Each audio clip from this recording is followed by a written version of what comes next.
आवाज कम आ रही है सामने से क्या कर रहे हो यार, क्या कर क्या रहे हो बस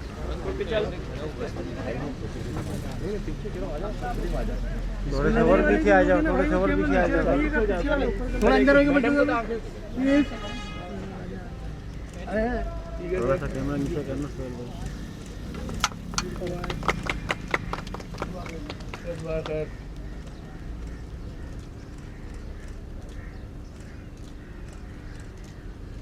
भाई पीछे आ जाओ, फुटबॉल का मैच हो जाए, पीछे आ गया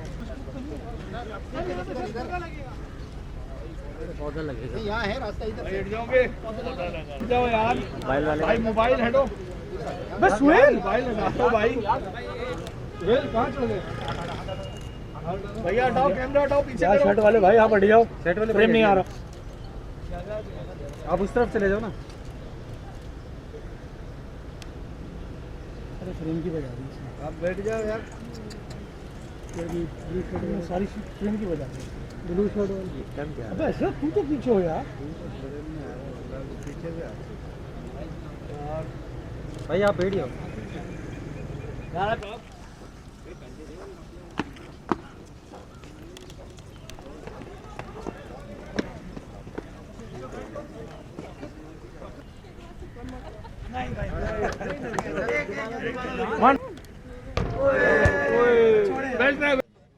यूसी प्रेसिडेंट है यार। हेलो हेलो, बिस्मिल्लाहिर्रहमानिर्रहीम। बहुत शुक्रिया आप तमाम दोस्तों की तशरीफ़ आवरी का। इस वक्त मैं ज़िला जनूबी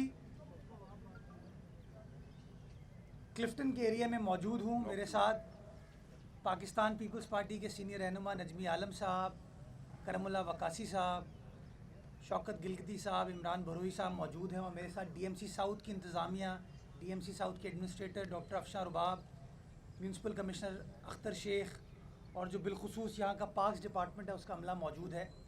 और यहाँ मैं हाज़िर हुआ हूँ एक पार्क के इफ्तिताह के सिलसिले में। मैं आप तमाम दोस्तों को बताना चाहूँगा कि आज से चंद माह पहले ये क्लिफ्टन ब्लॉक 2 का बड़ा गुंजान आबाद इलाका है, कम्प्लीटली कमर्शियल है। ये कचरे का ढेर होता था। कुछ प्राइवेट लोग थे जिन्होंने इस ज़मीन पर कब्ज़ा किया हुआ था। तकरीबन 1 एकड़ पर मुहित ये जगह है। सरकार का कंट्रोल इस पर नहीं था, कचरे का कंट्रोल था या कुछ प्राइवेट लोगों का कंट्रोल था। हमने फैसला किया कि इस ओपन स्पेस को, इस कचरे के ढेर को, इस इंक्रोचमेंट को क्लियर किया जाए, और क्लियर करने के बाद एक ख़ूबसूरत ओपन स्पेस यहाँ के इलाका मकीन को दी जाए। और चंद माह में आप देख सकते हैं, आपका कैमरा दिखा रहा है, आपकी आंखें देख रही हैं कि वो जगह जो कि कचरे से भरी हुई थी, जिस पर लोग काबिज थे, आज हमारे बच्चों के लिए, हमारे बुज़ुर्गों के लिए, हमारी माँओं बहनों के लिए एक ख़ूबसूरत पार्क की शक्ल उसने इख्तियार कर ली है। यहाँ पर ना सिर्फ हरियाली है, सब्ज़ा है, वॉकिंग ट्रैक है, लेकिन बच्चों को हेल्दी सरगर्मियों में इनकरेज करने के लिए बास्केटबॉल कोर्ट भी इस्टेब्लिश किया गया है, फुटसॉल की फैसिलिटी भी इस्टेब्लिश की गई है, ताकि बच्चे अपने घर के अतराफ़ में अपने नेबरहुड की स्पेस को एंजॉय कर सकें। ये शो करता है, और मुझसे भी यहाँ पे एक इलाका मकीन मुझे मिले कि आप लोग कैसे कर रहे हैं ये, पहले तो ये काम नहीं हो रहा था। तो मैंने बताया कोई नए वसाइल, कोई नए इख्तियारात नहीं है, वही वसाइल हैं, वही इख्तियारात हैं। फ़र्क क़यादत का है, फ़र्क पॉलिटिकल ओनरशिप का है, और फ़र्क शहरियों को नज़र आ रहा है। सिर्फ ये पार्क नहीं, आज से कोई कुछ माह पहले बराबर में जो एक कचरे से भरी हुई ग्रीन बेल्ट होती थी, उस ग्रीन बेल्ट को ट्रांसफॉर्म किया, एक खूबसूरत पार्क की शक्ल दी इसी सिंध हुकूमत ने। यहाँ इलाका मकीनों को बड़ी दुश्वारी थी सड़क के हवाले से, सड़क टूटी हुई थी, ड्रेनेज का निज़ाम धर्म भरम था। उस ड्रेनेज सेवरेज को रीडू करके नई सड़क तामीर की गई और वज़ीर आला सिंध खुद यहाँ पर आए थे उस सड़क का, उस पार्क का इफ्तिताह करने के लिए। और मैं वाज़ेह करना चाहूँगा कि नजमी आलम साहब ये हल्का हारे थे। यहाँ पर कोई और शख्स मुसल्लत है इस हल्के की आवाम पर, लेकिन हारने के बावजूद नजमी आलम ने, करमुल्लाह वकासी ने, शौकत गिलगिती ने आवाम से जो अपना रिश्ता था, नाता था, उसको नहीं तोड़ा।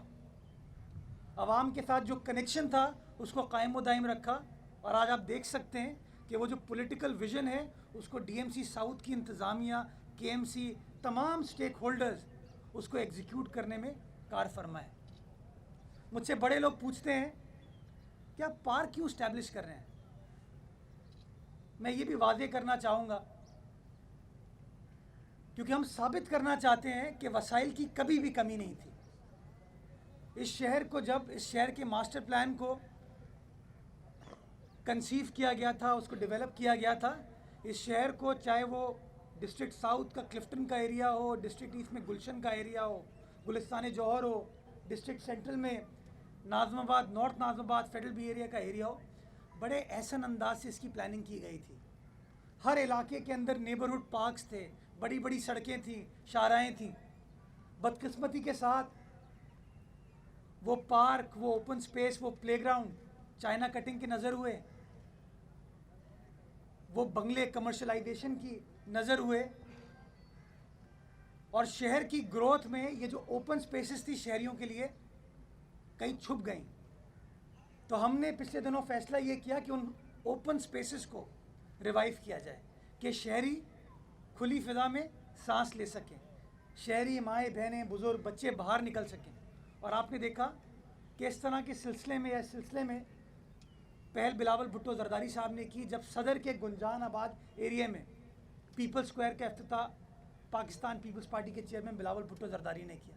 और आप देख सकते हैं कि रोज़ाना रात को, और बिलखुसूस मैं वीकेंड पे कहना चाहूँगा आपको, अगर आप जुमे, हफ्ते, इतवार को जाएंगे तो 15 से 20 हज़ार लोग उस पीपल्स स्क्वायर का रुख करते हैं, उस खुली फिजा को एंजॉय करते हैं।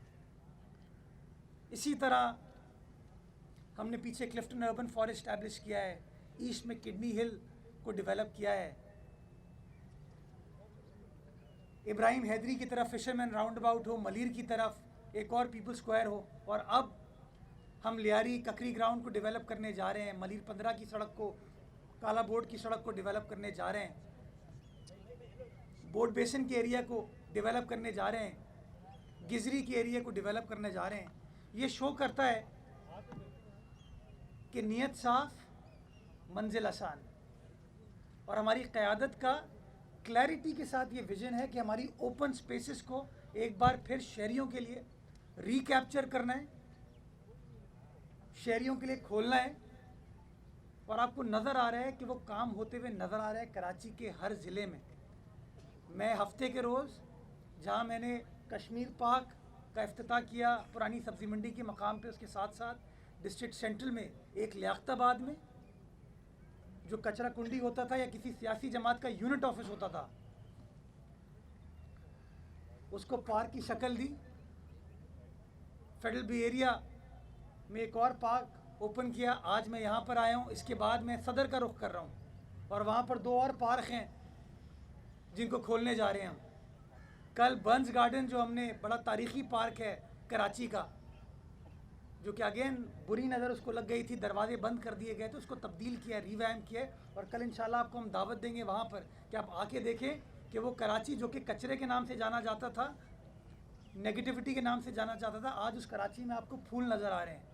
और कोई नए वसाइल, कोई नए इख्तियारात नहीं, वही वसाइल, वही इख्तियारात इस्तेमाल करते हुए। तो इंशाअल्लाह ये बेहतरी का सफ़र, ये तरक्की का सफ़र, और अपनी सिमत को सही सिमत में गामजन करने का जो सफ़र बिलावल भुट्टो जरदारी साहब ने कराची के लिए स्टार्ट किया है, उसको तमाम पाकिस्तान पीपल्स पार्टी के कारकुनान फॉलो करें और इंशाअल्लाह उसको इम्प्लीमेंट करते हुए हम आगे बढ़ें। अल्लाह ताला हमें और तौफीक दे कि हम इस शहर की खिदमत कर सकें, इस सूबे की खिदमत कर सकें और इंशाअल्लाह सारे पाकिस्तान की खिदमत कर सकें। पाकिस्तान जिंदाबाद। सवाल जवाब है तो बताइए। ये बताइएगा कि जमात इस्लामी से और बीएसपी से मुआहदा हो गया आपका, क्या अब ये तरमीमी बिल जो है उसका मार्कसर हो जाएगा या अभी पीटीआई और एचपीएम को मुँह देना बाकी है और पसे पर्दा कोई उनसे मुज़ाकरात चल रहे हैं इस हवाले से, उनकी तरफ से तो कोई नुकात अब तक सामने आ नहीं सके? देखिए, पाकिस्तान पीपल्स पार्टी के लीडर हैं बिलावल भुट्टो जरदारी साहब। इमरान खान साहब नहीं है कि यू टर्न ले लें हम लोग। जो बात की है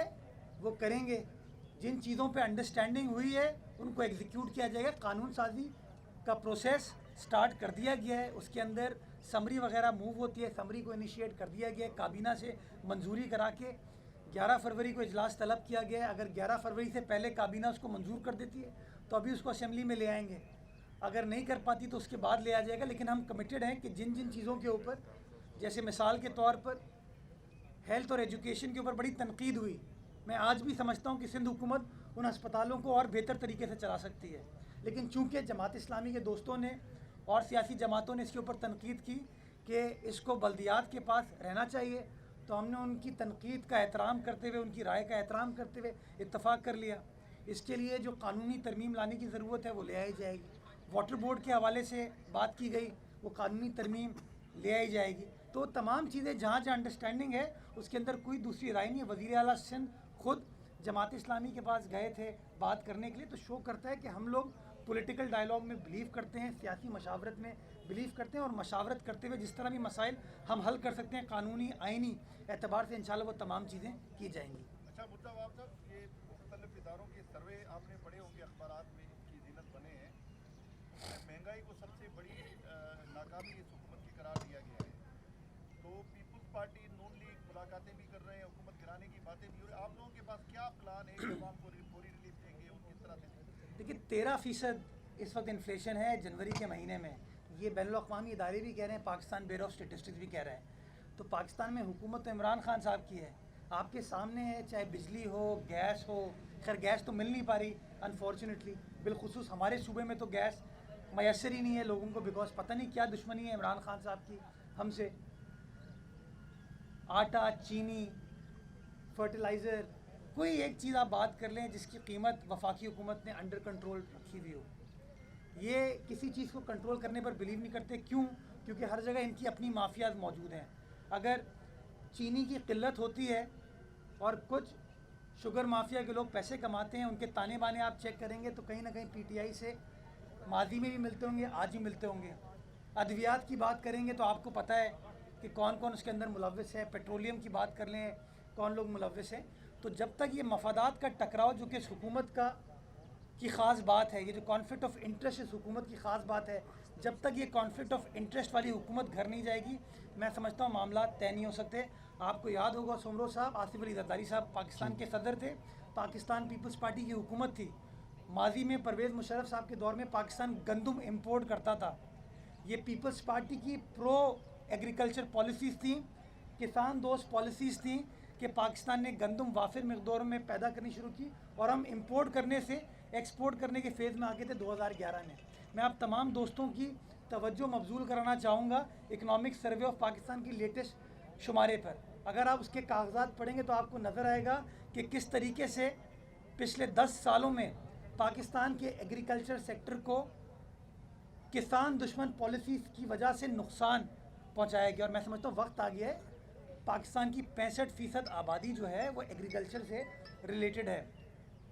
हम यस टेक्सटाइल हमें बड़ा फॉरेन एक्सचेंज कमा के देता है, पर उस टेक्सटाइल का रॉ मटेरियल कपास है।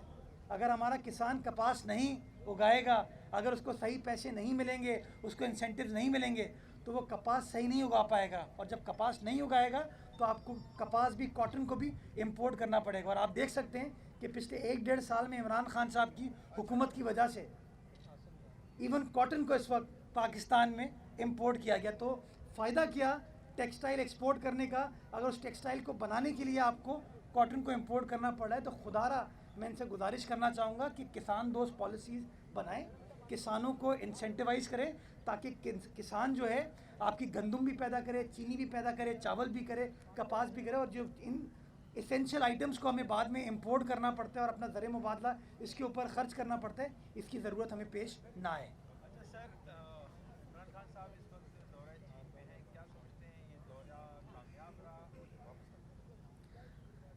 मैं समझता हूँ कि पाकिस्तान की आवाम की याददाश्त बड़ी अच्छी है और उनको याद होगा 2010-2011 में जब आसिफ अली जरदारी साहब चीन जाते थे तो क्या पुरतपाक इस्तकबाल होता था, और अब किस तरीके से पाकिस्तान के वज़ीर आज़म को डील किया गया है।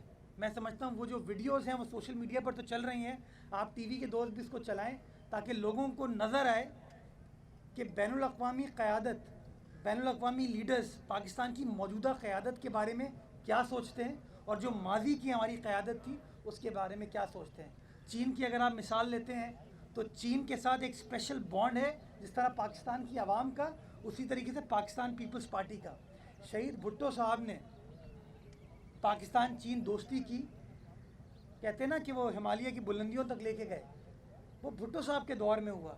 बीबी शहीद के दौर में रवाबित और मजबूत हुए। और ये सीपैक के बारे में जो लोग कहते हैं पाकिस्तान का गेम चेंजर है, ये सीपैक आसिफ अली जरदारी साहब का विज़न था।